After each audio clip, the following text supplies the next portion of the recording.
I don't think I like black and white. About that. That's kind of neat. Ooh. Hello, everybody. Logging into the lives. Hi. Hi. Sorry, that's my arm. Trying to go live here with a filter, but we'll see what happens. Ugh. That's terrible. Here, also let's do that. Hey guys. Hi. Okay, so we have Big Nick's Pizza behind us. Super cute. Love Big Nick's. Yeah, I guess it's kind of all over the place though on that table. Pizza daddies. So, should we do this on air? I don't know. George recently was like, oh, you should just call John Sugar. I tried it last night. It didn't go so well. I feel like I need to shower.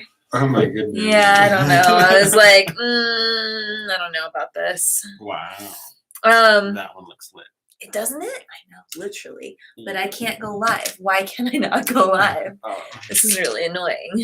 Sorry, we're Xing out of this. Sorry, peeps. Our kickity cameras. Yeah.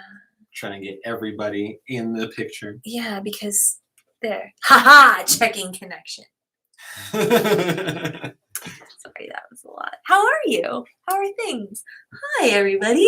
Hi, everybody. How are things? How are you? So this is episode 13. 13. And we're drinking, what are these called again? Tequila sunrise, sunset, sunspots, sunscreen. Light leaks. Sunscreen. Tequila sunscreens. Tequila sunscreen. I'm drinking tequila sunscreens. The bowl. The bowl. So yeah, Big Nick's Pizza behind us. Sorry, it was a long day, guys. I kind of want some of that pasta now. I can't not let it be messy. It just kind of happens, you know. This is my stability ball. For all of you who don't know my stability ball, this is my stability ball. And this is Charlie. Charlie's going to town on a rawhide chewy behind us. Right. So if you hear crunching, that's not my knees because I just came from working out at Fitworks. Fitworks. The mats. We both work out with the mats now. Hi guys. We got peeps. Hello, peeps. All right, who gets to stir and who gets to pick this time? I forget. I think you stirred last time, but you could also stir again. Let me get the pictures out of there, so it makes the stirring difficult. Okay. And she's a stirring. How is everybody? We need more of these questions, though. We do. I gotta draft some. I have a list. We're always ready to go. Yeah. Picking, love it. What will we be asked on this fine live stream day? Our question is, which editing platforms should I use? So hi Louie. I gotta say, thanks Craig. I gotta say, I'm maybe not the best person to answer this one. Yeah, okay, so I'll give it my 2 cents, yes. But I don't, from the user perspective, I'm maybe not the best one. So you go first and then I'll go. Cool. So I think it depends. So to make the question easier on everybody, so we're talking about Sorry, yes? What is the best editing platforms to use? Mm-hmm. If we're talking photos, PixArt for me is definitely number one. Everybody has these really old collage makers that they did updates on. Everybody has these these things that come from Facebook or Instagram, these very generic, just throw a filter on it, throw some stickers on it, throw a GIF on it.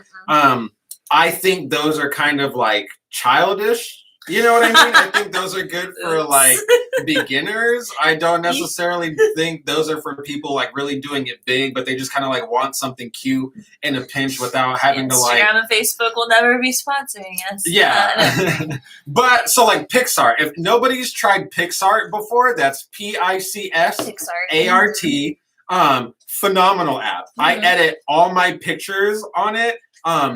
I do all my headshots from Pixar. I do all of my face makeup. That's all digital and it looks so real. You know what I mean? I really wish I could put up all the collages of all the artsy pictures I've made. It really takes things that look average and it gives you the tools to make them professional. They do have a premium package. If you guys are like really into editing photos and editing content, I definitely suggest you get the premium. It is so worth it. Number one, like you will never have to ask for like get photos professionally done ever again or spend that money for sure. If we're talking about videos, for me, now I'm not you. I'm not a video aficionado, and I put the TikToks together, but I'm not necessarily like face deep in TikToks all day. You know what I mean? I'm one of those people who needs that amateur video help. Where an app that I found that works very well for me is called Viva Cut Pro. Viva Cut Pro. Viva Cut Pro. Okay. It's some little app that you got on your phone, but it does whatever you need it to do in terms of like clipping videos together, and you can export to 4K if you buy the premium, which is cool because like if I that's interesting. didn't really know how to do like TikToks or like it was like too hard for me, or I had some videos that I couldn't necessarily put into my TikTok that I wanted to edit before I put into my TikToks, Instagrams, Facebooks, whatever, then I would just run it into the Viva Cut Pro and then do that. It is very rudimentary for the phone. You know what I mean? If you don't want to spend like a chunk amount of your evening or day like going on your phone trying to do a thing, then probably isn't for you. But if you're just looking for that little something to give you that edge that people don't have, Viva Cut Pro definitely for me. What about, so how would you say that compares to like Reels, like just editing it in Reels? You know what? What makes it different from editing in Reels is just because you're kind of relying on what Instagram has available.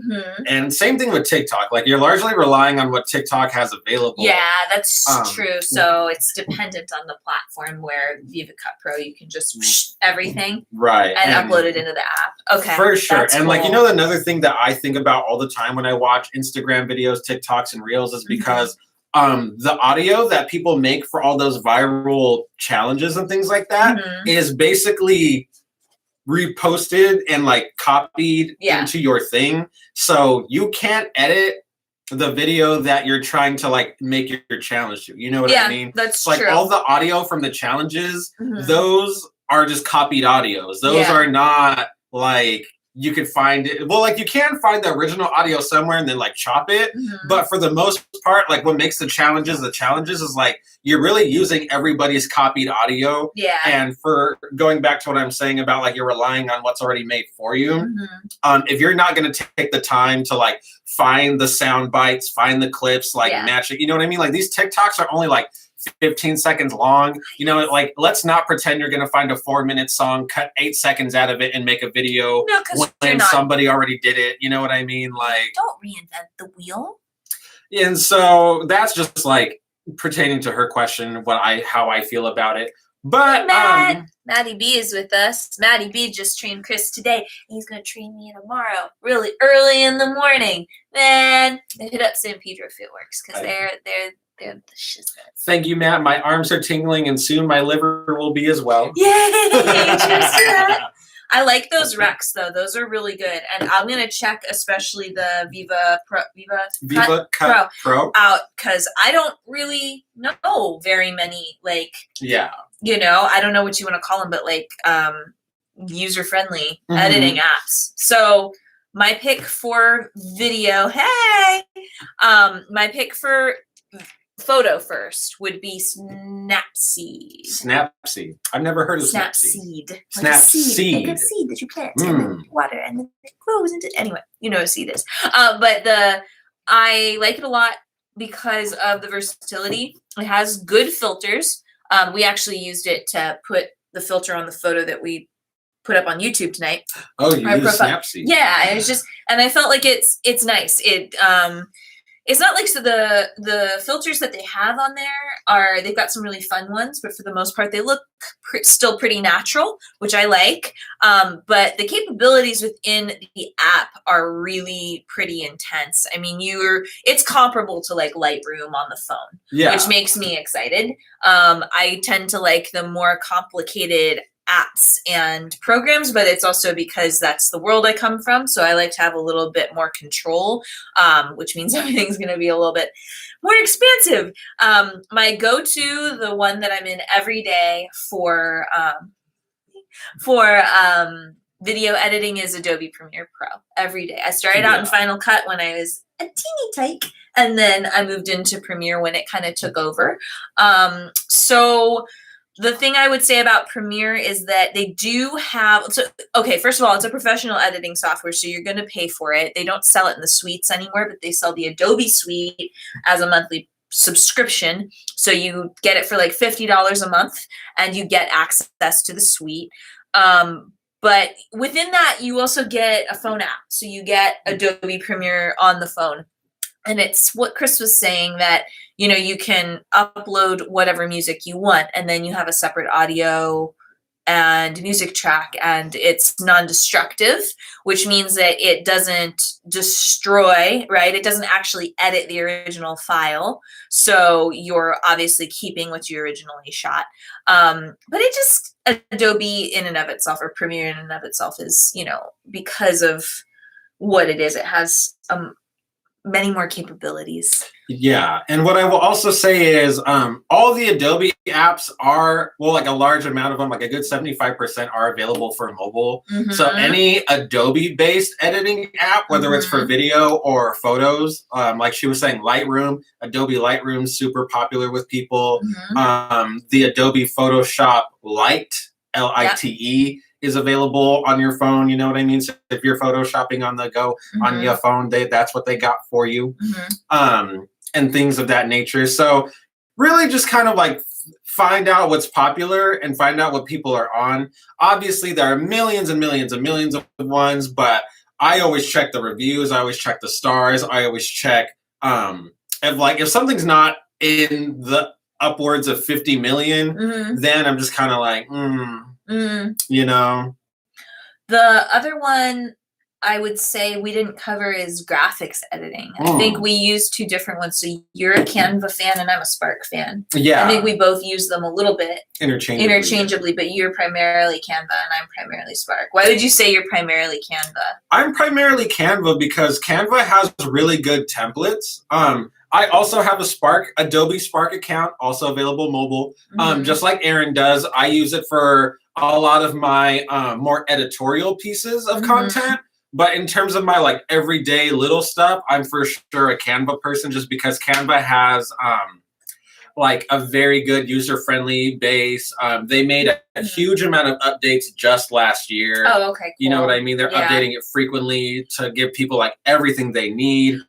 Where does Canva get its stock from? So if you go into any, so this is really important. I feel like this is something that a lot of you out there with your own businesses, if you're not in a place yet where you want to or can't afford to hire somebody like us who creates all of your content, curates it, these apps, especially Canva and Spark, are really, really important because they can deliver, depending on how good you can get at them, they can deliver professional quality content for a fraction of the price. Yeah. So if you have, first of all, the time to spend, right, day in and day out to do this on your own, like, more power to you. And if you have the time to spend getting creative and learning the app, you can do a really decent job. So Canva, though, what stock library do you have access to? Like stock video and photo through Canva? They have their own base. Okay, so that's probably a really big selling point for Canva. For sure. And you know what? It's really expansive. Like all the apps and things that we work with, they take from like Unsplash. They take from iStock, things like that. So they definitely have plugins and add-ons that you could have on your Canva for all of those apps. Yeah. You know what I mean? They have plugins available. If you have accounts to like any of your stock image accounts, you can sync those and everything. They also sync to Google Drive. Nice. Okay. So it syncs to your Google Suite and everything. So if you want to download things that you have in your Google account that you want to like move over and everything, it has that too. But they do have their own bank. Yeah. It's pretty good. I will also say it gets better if you pay for the premium. I know like everybody's like, ew, premium's gross. But I'll tell Premium's you. not gross. Okay, look, you're either going to pay for premium or you're going to pay for a content creator, or 2 or 4 or 10. Very that. Like you know what I mean? Like you're Bottom not gonna. line. So like either way, you got to just kind of. Yeah, it's pick your definitely poison. something you got to bite the bullet on, but the return is so worth it. Like very that. I'm almost done. Ooh, she's almost done. She's got like half. Sorry, that was weird and creepy a little bit. Anyway.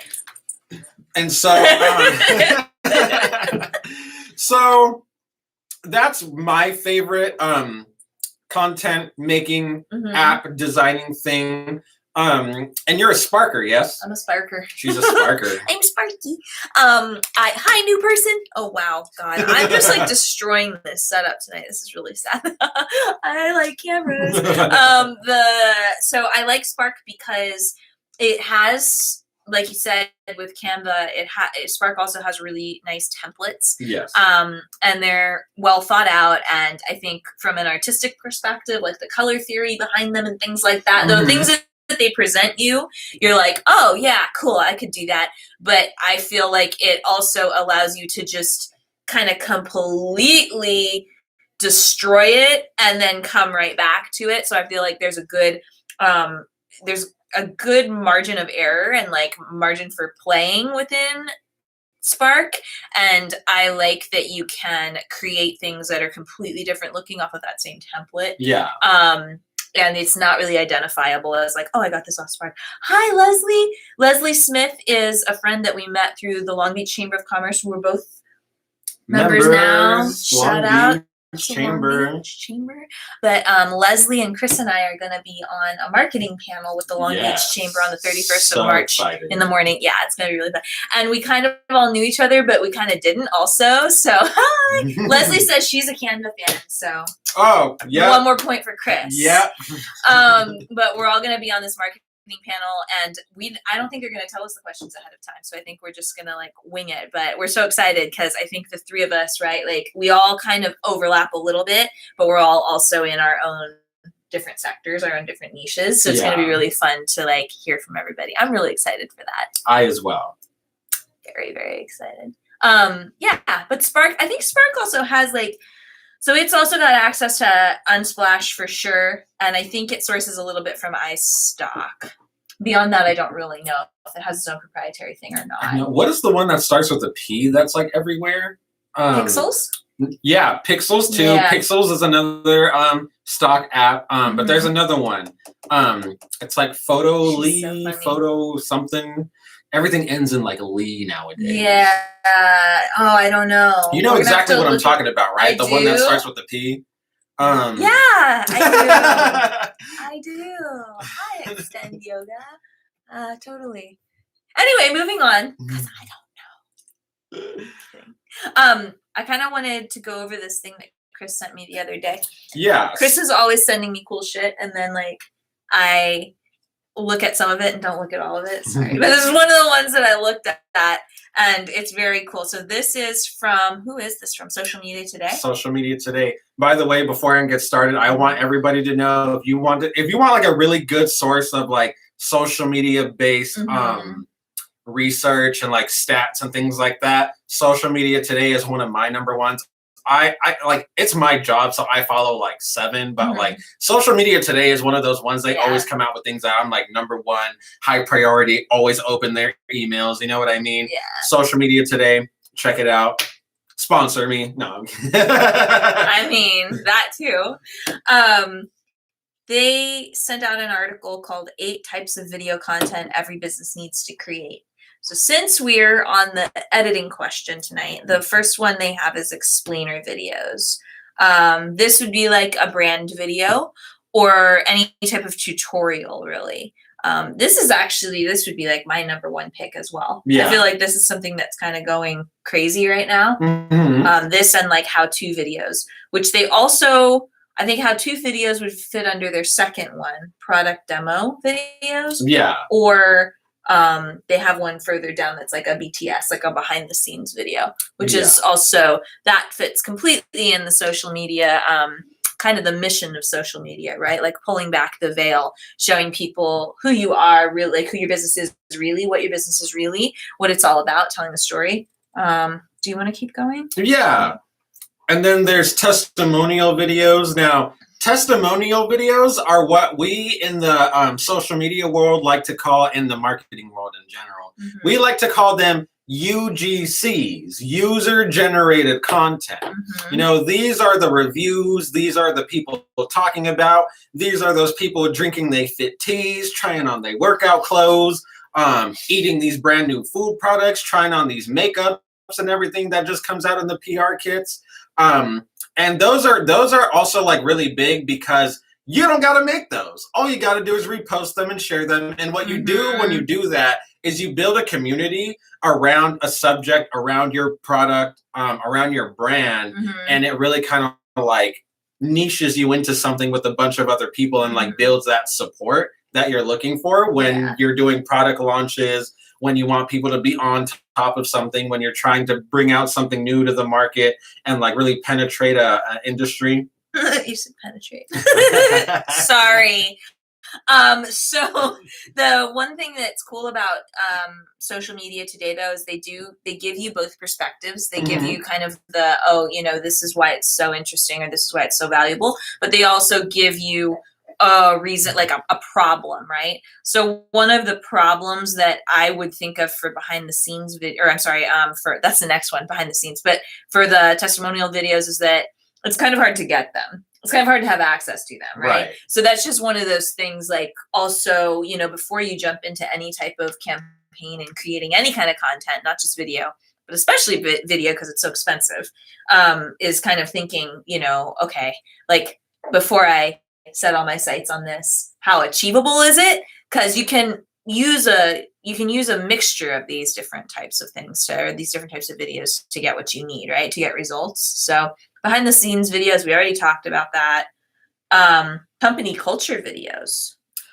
Yeah, company culture videos are a real big one because people are really into the transparency model and like what's going on. So if you have, and like I always tell people whenever they're doing like, whenever they like renovate their office or whenever they're doing something new with their team, they should always take videos and things of that because like people really want to know what the vibe is like in the office that people are investing into, people are working for, you know what I mean? It's something that goes a long way. I think of it as kind of like, the TMZ offices. Yeah. Like they could just have some people like on green screen showing things and blah, blah, blah. Yeah. But they're really just showing people around the office. And like they're making it seem like everybody's involved in the conversation. You know what I mean? And I think like that is something that I like to see replicated in social media with like these company videos of which they're speaking. I do too. Sales pitch videos. This immediately struck me as probably my least favorite. I agree. But I do like that people have started to, well, not started, it's been going on for a while, but people really do mix this up now. So I would say if you can get a really talented producer in and you can start mixing it up and doing not just live action pitches, but you can get some animation in there. Right. And some animated text and all kinds of, if you can really vary up what we like to call like the disruptors in the video, then you can make it interesting and not as in your face. Right. And lastly, webinars. Webinars are something that's everywhere. And you know what? Webinars are important because there are always people trying to learn. You know what I mean? Zoom has those packages for you to give webinars.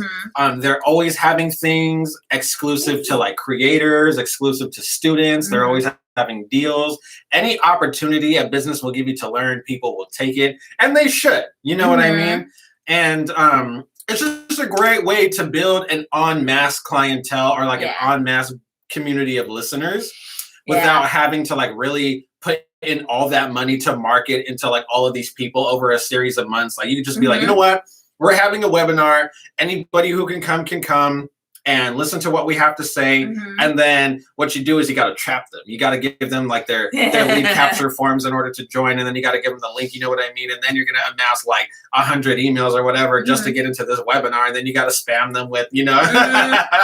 Yeah. And I think too, webinars are an interesting one because they don't, you know, social media has taken over, yes, but there's still businesses out there that, you know, while they might need social media because they need to be in it, they need to be in the game. Yes. That's never how they're going to get the majority of their leads, right? That's never how they're, hi, how are you?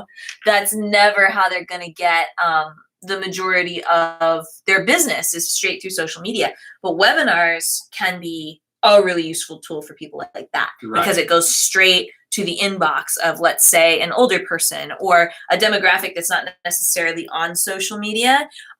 You can promote through social media, and you still need social media to work on your SEO. You need it to honestly just kind of be a calling card too, to make, you know, to show people you're legit. But the webinar can be another way of reaching people who wouldn't necessarily show up in your feeds. Right. Another thing about them too is that webinars are exclusive and they're a one-time thing. That's very, and you can never find them again. You know what I mean? It's one of those events that you could have it, everybody could come, but you won't be able to find traces of it anywhere. If you log in late, you lose all of that information. They're not going to send any recordings. They're not going to send anything out. It's really one of those, like, you gotta be there. Yeah. And I think you make such a good point because it's so much of what we're missing right now. You know, it's not just being in person. It's like not being in something that's recorded that you can play again. It's that feeling of, oh, if I miss out, I miss out, right? Or like that something spontaneous and like a really great connection can happen in that moment that you wouldn't get in any other moment. So I think that's a really good point. Like webinars, there's an exclusivity factor, which we all know is great for marketing your business, period, but also is just something we're missing right now. It's something like we all want to, absolutely, you know, we all want to have. Get in the club. I'm doing badly at responding to these things. We're like so out of time, but also out of drink, almost. Do you want to give them one more question? I don't have to sober up for class today. We're gonna need another drink if we do another question. Let's do it. Where's the stuff? It's in the behind fridge, us. Oh. Wait, I think I left everything out on the table. Oh gosh, guys, we're in for a long one. We're in for a long one. Okay, but we gotta try to keep this down like on time because of our own engagement. Because what kind of marketing professionals would we be? I get so nervous when I do this. Okay.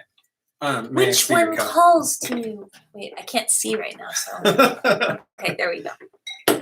This one calls to me. I think, I don't know. If it's a crappy one, then it wasn't the right one. It wasn't actually calling to me, right? What is content virality? Content virality. Yeah, that's a fun one. Okay. So exactly what defines a viral piece of content? What does? What does? I don't know. There are a couple. So when we talk about virality, what we're really talking about is content that goes viral, content that spreads, content that really catches people's attentions, right? So for those of you who didn't know what the term virality is, that's what they're talking about, like things that go viral. So that's the question everybody low-key wants to know. What goes viral and what doesn't? I will tell you what. Anything that goes viral has to have something that gives you a strong reaction. Nothing that does not go viral, you know what I mean? Like, you don't, things that you're just like, meh, never goes viral. Yeah. Or even things that you're like, oh, those don't go viral either. Yeah, like puppy videos, like everybody loves puppy videos. Like you can't knock a puppy video, but not every puppy video will go viral. Yeah, that's true. So you know what I mean? There's something. But they should. They should. They should. Oh, can we tell them about your puppy? Oh yeah. So on the thing of puppies, so we're gonna get a puppy. We are gonna get a puppy. Wait. He keeps doing this to me. He goes, "We're gonna get a puppy." I mean, we're gonna get a puppy. but we're gonna get a puppy. Like he keeps doing it in quotes, and I'm like, dude, it's over. It's over. It's not quotes anymore. Like you're done. You're screwed, my friend. I'm gonna be a dog daddy. And he just showed it to me too. It is the cutest little curly ball of fluff. Like he's done. Yeah. He's done for. There's no going back now. When we get it, I'm going to bring it on live while it fits in the palm of my hand. Yeah, we're just going to sit here and pet it. As soon as it opens that will go viral. That will go viral. Content virality.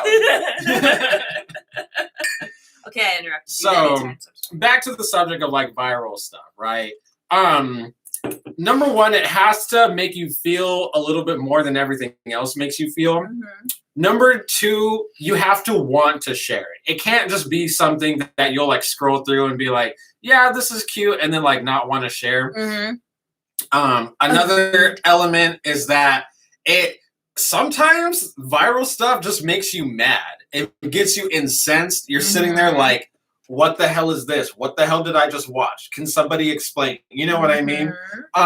That goes for videos that are kind of like I can think to mind, like there are videos that I'm like generally confused about like what's going on and I want to know what's going on. There are videos like police brutality videos for, you know what I mean? You're always just kind of like, what's going on? Yeah. What happened? You're like, what did they do to deserve it? Whoa. You know what I mean? And then there's also like foreign food cooking videos, you know what I mean? Where like some bitch in New Zealand will come out with like some way to make pancakes that like literally nobody's ever seen in their entire life. And you're just kind of like, what the hell is going on here? Is that a pancake? My dietitian makes yogurt pancakes. Yogurt pancake? Yeah. See, that's the exact type of shit I'm talking about. Wait, and have you seen the egg wraps though? Egg wraps? Oh my God, they're egg tortillas. Egg tortillas? They're tortillas made out of an egg.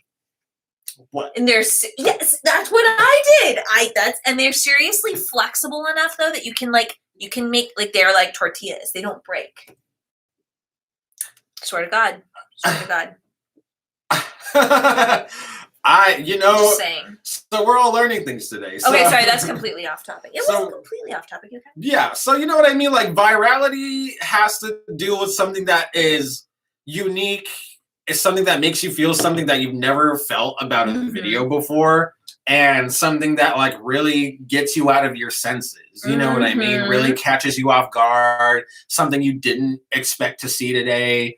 And then there's memes and like jokes that are like really funny that people add on to, you know what I mean? There's kind of like a stacking of things around that content, like the beans, greens, potatoes, tomatoes thing, for example. Like they made a bunch of people's dancing videos into that thing. Or like one of my favorites, the Thanksgiving clapbacks. You know what I mean? Where they're like, isn't that your third plate? Isn't that your third husband? You know what I mean? Like they have a bunch of memes in that topic. You know what I mean? And going back to my point about things on social media creates a community. Yes. And when it comes to virality and memes and things like that, when you stack jokes on top of memes, what you're doing is you're creating a community around a topic. So like it's not just egg tortillas and things, it's the community of egg tortillas. Or that, what's it called? Wait, I don't even know how to say this one. Aspic? So aspic? It's, yes, aspic. Have you seen they're the cakes. There's Jell-O cakes, right? Everything that's baked inside Jell-O. Yeah. Sorry, I guess I'm on a food kick tonight. Sorry, guys. I'm thinking about, so it's so funny because, so working in government, working in the corporate world, right? I always go back to, it's like there's usually a company that's kind of in like the halfway area where like they've been a small company and now they're growing, but they're not really in that place yet where they're like I don't know, like an Amtrak, right? Or the US Navy. They're not there yet, but they're like in the middle, and they inevitably get to a stage where they're like, we don't want to talk about feelings anymore. We want to talk about the facts. And they're very like, oh, no, we can't market ourselves like this, or we can't market ourselves like that. Or they get a little demeaning about like other industries and stuff, right? Yeah. But I think what's so interesting is that like it's kind of an equalizer. People respond to emotion. Yeah. Like you were just saying, like people respond to feelings. You make people feel something, and they're going to want to know more. Right. And that's what marketing is. It's pretty simple. Now, getting there is harder, right? But hi, John. Hi, Sugar Daddy. Oh, see, I can't do it. Pizza Daddy. Pizza Daddy. Pizza Daddy's so much better. Can we do that from now on, John? You're getting a Pizza Daddy shirt. You're getting a Pizza Daddy shirt. Like, it's done. Like now. Immediatamente. It's funny because like only like 4 people on these lives know Spanish out of like everybody tuning in. It's true. I don't know Spanish. I'm trying. I don't know at all. Thank you. I worked really hard on my hair. Your hair does look good. It's tea tree. I'm sorry. It was just the way it came out. I love you so much. All right. So, bam. Let's finish our drinks. Yeah. Love you guys. Bye. Bye. Thanks for tuning in. We gotta go get even more Liddy off camera, off screen. It always takes a second. I know we say bye and then it takes like another minute to actually get off. But simultaneous clicking.